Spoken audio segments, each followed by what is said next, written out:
Because a lot of consumers pay less attention to our brands than we would like, we need to ensure that we're triggering the right memory structures at the right time.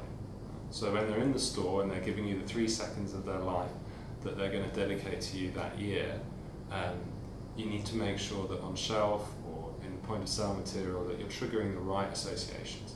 To do that, you need to build brand salience. And salience is slightly different from awareness, in that salience is the recall of specific memory structures at the point of purchase. How do you get those memories into the mind of the consumer?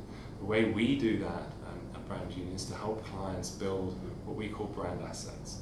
Brand assets are non-brand name elements that help trigger certain associations in the mind of the consumer. Examples of these brand assets might be the snow castle for castle light, the use of certain celebrities that are strongly associated with the brand, like George Clooney for Nespresso. You don't need to see the brand name or any other elements really, you just need to see him sipping a glass of Nespresso to know which brand it is. So building up those associations and those brand elements takes time and effort and conscious decision making. Not all brand elements are brand assets. To be a brand element, or a brand asset, sorry, a brand element needs to be ownable, it needs to be yours, it can't be associated with other brands.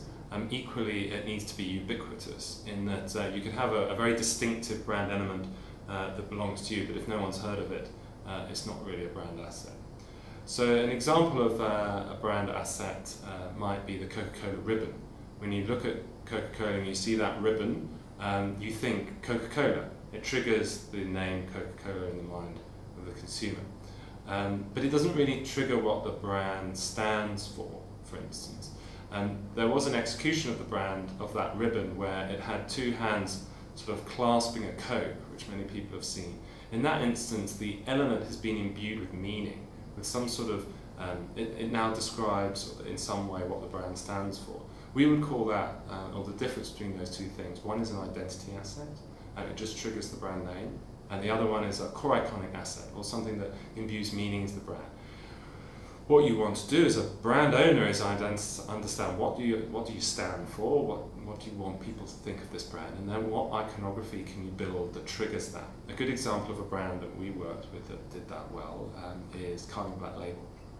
They were known as a brand that was a great reward for a hard day's work, and that